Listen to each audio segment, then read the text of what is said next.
Yes, kuli sayo na gyobadde mukwano gwange gwekumira ku Yugi Update TV nkutegeeza nti okola kyamaanyi nnyo kwekumira ku mayengo gano. Olunaku olwaleero Parliament bwe yeetegese okuyisa amateeka amapya. Mateeka gano egenda gayisa ku ki? Mateeka ki amapya agajja? Bwe kyoba okola subscribing ku Yugi Update TV, osharinge, okomentinge, olikinge, ng'omukwano gwange mbakubiriza nnyo okujja mu comment section nesobola okuba nga tuwataanya ku nsonga eziba zizze mu maaso. Kugamba Munnayuganda yenna ali eyo atalina kyakimanyiiko n'aba ng'ategeera ng'afuna ne decision ne solution. Kirungi okuba ng'owadde otegeeza bannaggwanga ekizibu ate n'obaterawo ne solution. Kati nze mbawa kye mwetaaga okuba nga mumanya, naye kye mba mumanya solution eva gye muli. Nkwanirizaako nnyo kutegeeza nti ku Yugi Update TV kosinzira okuba nga otuwuliriza. Abali e Bulaaya mbanirizaako nnyo, abali emitala w'amayanja nammwe mukola kyamaanyi nnyo okwekumira ku Yugi Update TV. Kaakati olunaku olwaleero MP basaalirwa saako ne MP Jonathan we babadde nga bali mu press conference baayisizza okuteeka etteeka epya mu Parliament ebeere ng'eriyisa ku kye tuyita counterfeit goods or products, ku ebyamaguzi byonna byonna ebiri fake ebijja mu ggwanga ebiyingira mu ggwanga. Bagambye bano kaakabajjuutuka, kagenda kubanga kabajjuutuka. Boogera batya? Bagamba nti nno ebyamaguzi ebiri fake bisusse okuba nga biyingira eggwanga lyaffe Uganda. Guno baagufudde na mugano, ekintu ekikosa eggwanga lyaffe. Bagamba nti tekikosa bukosa ba consumers ababitwala oba ababigula, wabula bikosa ne ekonomi y'eggwanga Uganda. Lwaki nkuwa ensonga zino? Bikosa bitya ekonomi y'eggwanga okuba nga biziikiriza wansi? Counterfeit goods zino bye tundiise ebyamaguzi ebiri fake we biyingira eggwanga,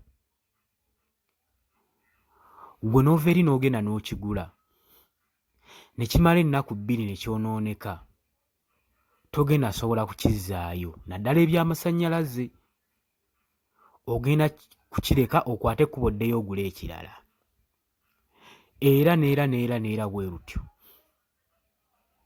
Kakitegeeza ssente ze wandikozesezza mu kukolamu ekintu ekirala ogenda zikuba ozoonoonera mu kugula counterfeit goods mu bintu ebiri fake, products eziri fake, ekigenda okuba nga kikoza economy nga kikikkiriza, kubanga economy webeegwa tetandikira wakati mu ggwanga, etandikira waka wammwe, waka ewo gy'osula economy gyetandikira.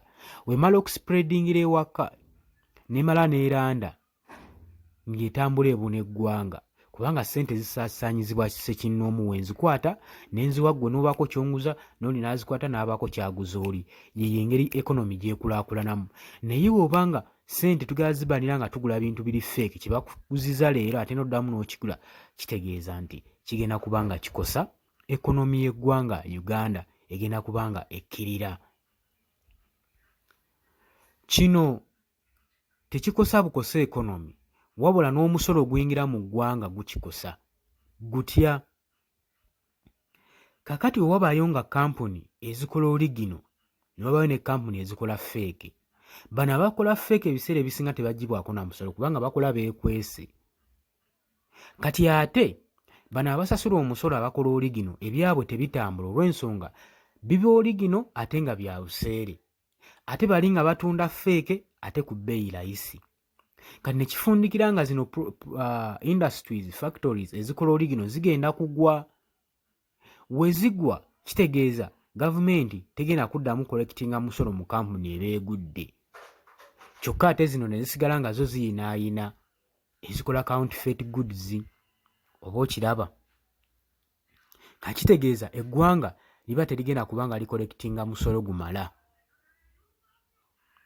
Bwe badde boogerako ne press conference, MP basaalirwa saako ne Jonathan eddwalu bagambye nti etteeka lye tugenda okukola ligenda kuba nga liprotecting eggwanga ku ekonomi yaayo saako ne Uganda Revenue Authority saako ne ba consumers nammwe ababigula bibayambeko okuba ebisinga bimanyi n'okukola obulabe ku bantu products ezisinga zitwala obulamu bw'abantu singa ne zookya ebintu by'abantu naddala ebyamasannyalaze kati bagambye omuntu yenna anaakwatibwa ng'afulumizza product eri fake agenda kuba asibibwa mu kkomera obutasukka ekitono ennyo emyaka nga 7.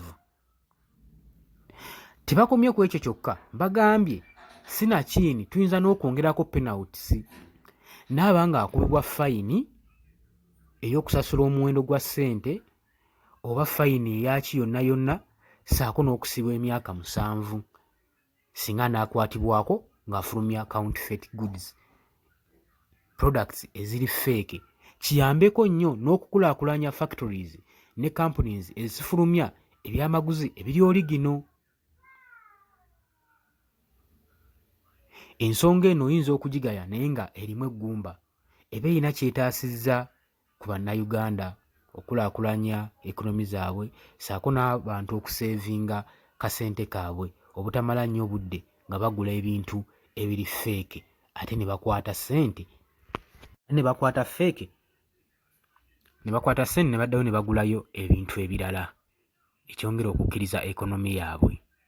Naye nze ndowooza kino kiva lwakuba nti bbula ly'emirimu mu ggwanga bano ne batandika okuyiiyawo kutondawo kye bayita fabrication goods oba fabrication factories companies ezitandika okufabricatinga ebintu kiva ku gavumenti kubuza mirimu butatondawo mirimu bannayuganda.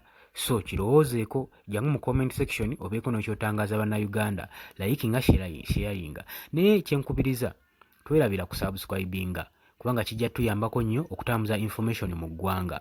Mbaagala nnyo mwebale kwekumira ku UG Updates TV kambalinde mu comment sections mweraba.